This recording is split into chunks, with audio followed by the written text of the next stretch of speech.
April 20th, 2022. Halfcast 284, episode 284. Let's go. Of course, I have a few things to share with you guys. An evening of reflection. Shall we?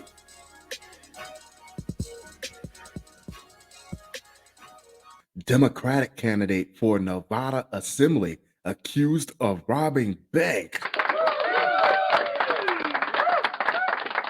When they told us there was crooks in politics, I don't think they meant it like this. Oh, there she is, somebody's robbing ass auntie. A candidate for the Nevada Assembly is accused of robbing a bank last week. Documents said Lawana Clark, 47, faces charges of robbery and burglary. According to jail records, Clark filed to run as a Democrat in the primary to become the Democratic nominee in Assembly District 3. According to police, Clark passed a note demanding money to a teller at the Chase Bank on Craig Road near Tenaya Way in the Northwest Valley. Well, she has my vote. A real roll your sleeves up and rob them yourself type of woman. The note said Clark had a ghost gun and demanded $888. Police said $888 is a very weird and specific demand. Any specific demand during a bank robbery period is odd. A ghost gun is a firearm that cannot be traced. The note was also signed Lawana Clark and said, "God will rise," and they redacted it, "is the truth." This sounds like something out of a scene cut from Dead Presidents, some sort of strange way of sticking it to the establishment. The clerk handed over $1,000 because counting out $888 seems like it would take too long, and Clark left the bank, police said.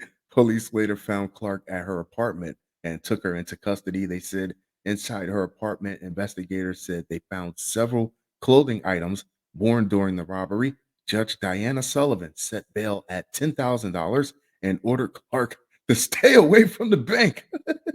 Clark remained at Clark County Detention Center as of Tuesday afternoon. Florida woman stops boyfriend from driving drunk, chauffeurs him to drive-by shooting. May we all strive to see this level of support in our relationships. A man who was drunk and angry over an overdose at a home on Camp Flowers Road was driven to the home by his girlfriend, who was concerned that he was too drunk to drive, according to records. While he was there, isn't she such a sweetheart? While he was there, the man fired 10 to 12 rounds from the vehicle. No one was injured in the incident, and the man, Darrell Torbett, 39, and the woman, Chastity Metley, 29, were both arrested by the Bay County Sheriff's Office and charged in the incident. How do you think that conversation with police went when he told the cops that he was drinking but he wasn't driving, and she told them she was driving but she wasn't shooting? According to an arrest affidavit from the Bay County Sheriff's Office, the incident began after an overdose incident at the Camp Flowers Road home.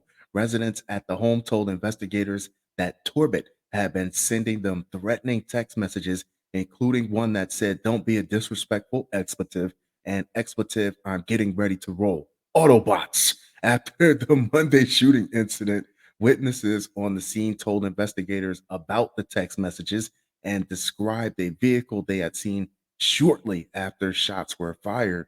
Investigators headed to Torbett's house and found him with the strong odor of alcohol emitting from his facial area and person. Woo. If you're a cop, is giving someone a breath mint like tampering with evidence? While talking with Torbett and Metley, deputies noted an empty small caliber magazine on the coffee table in front of them. Deputies also spotted a spent shell casing on the floorboard inside a vehicle parked at the home. That's why you use revolvers, people. The vehicle, please don't. The vehicle matched the description of a vehicle leaving the area after the shooting. The deputies explained why they were at the home. Torbett declined to talk. Metley, however, told them that he had been drinking and wanted to roll up on the Camp Flowers Road home, according to the arrest affidavit. Medley went on to say instead of allowing to drive because he was so intoxicated, she agreed to drive him to the compound. The affidavit states this whole story just reeks of methamphetamine. She added that she did not know he intended to fire a gun when she drove by the home. She said he did not shoot at the home, but instead fired at the ground as they passed by. She added that she did not know how many times he fired, but that it was a lot. Well, thank you for volunteering to drive me over there so you could tell on me later. Oh, oh. Medley was arrested and charged with being a principal to discharge of a firearm from a vehicle. Torbert is charged with discharging a firearm from a vehicle. Woman arrested with over 200 pounds of marijuana after car breaks down on a bridge. What, you thought I wouldn't have a marijuana story for 420?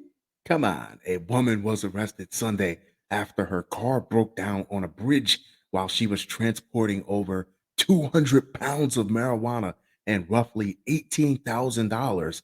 Police said Catherine Martisic, 54, was driving across a bridge on Interstate 55 between Tennessee and Arkansas when her rental car ran out of gas and she was rear ended, according to a report. I know I'm speaking out of school here, but if you're transporting drugs, you're making a couple bucks, you can put some of that money into making sure you don't get pulled over for a busted tail light, removing any blockage from your license plates, making sure that your license doesn't have BS parking tickets, anything that the police can use to pull you over and I don't know, find $1 million worth of drugs.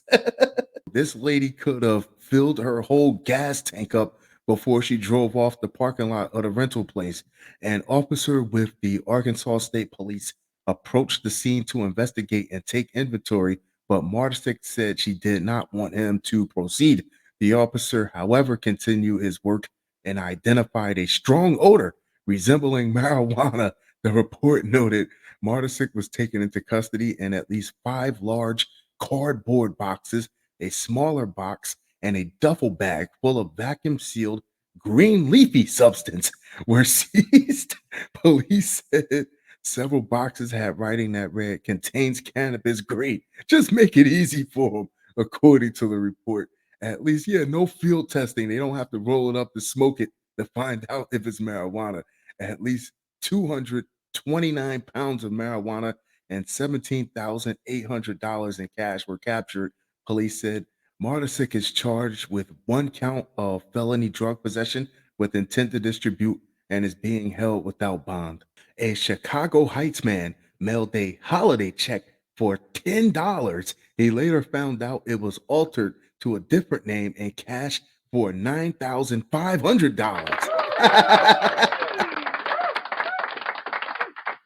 Okay, first off, in 2022, somebody mailing you a $10 check is the equivalent of Ebenezer Scrooge giving someone a lump of coal as a Christmas bonus. It started out innocently in early December when Chicago Heights resident Don Torno, a Daily Southtown subscriber, sent a check for a holiday tip to his delivery person because cash was a little bit too impersonal. The $10 check somehow was altered to show a payment of $9,500 and was cashed 2 months later.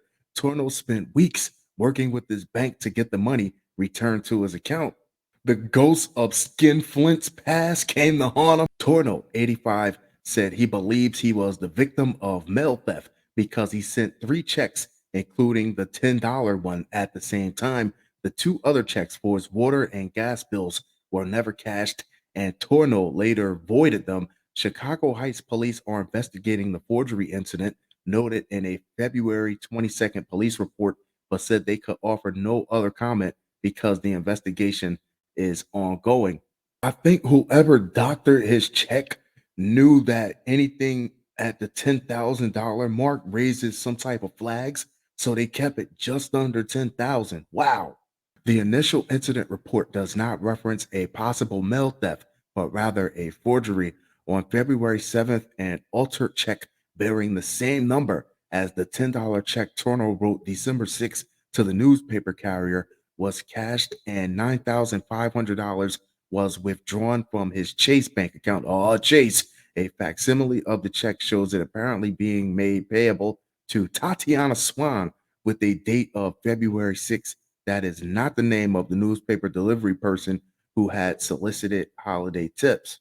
I had one previous problem with Chase Bank years ago when they allowed somebody to deposit a check into my account that was nowhere near my name, not even close. Funds were withdrawn from Torno's account the following day. The altered check shows other information, such as the bank routing number, and it is difficult to decipher the names on the signature line on the front of the check, as well as the endorsement line on the back of it. Torno says he is at a loss to explain how his $10 check was altered to show an amount approaching $10,000, and that police have told him they're not entirely sure what happened. Yeah, I don't know. The scamming today is unbelievable, Torno said. The realest thing we've heard all night. People have learned to get around the system. Torno said that with the help of Chicago Heights police, he was able to get the $9,500 returned to his account in early March. He said he learned through police that the check was cashed at a bank other than Chase. A representative with Chase said the bank could not comment on a specific customer account, but that we understand that the customer is satisfied with the resolution.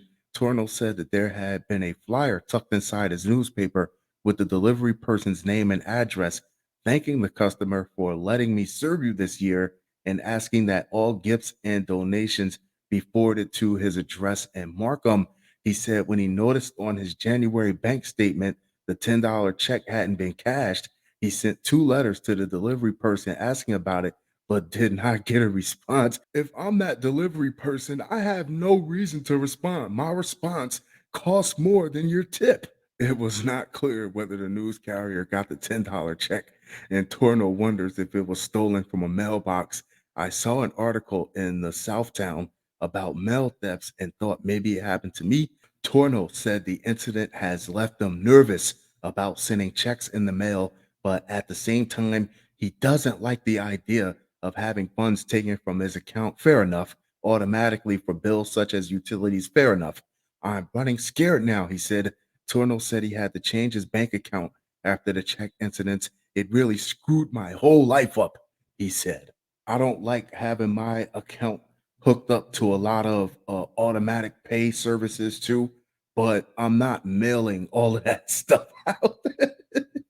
I do one time bill pay, baby. One time bill pay. Fun show. Fun show. Fun show. That being said, I'm going to wrap this one up, but I'll be sure to talk to you guys very, very soon. Adios.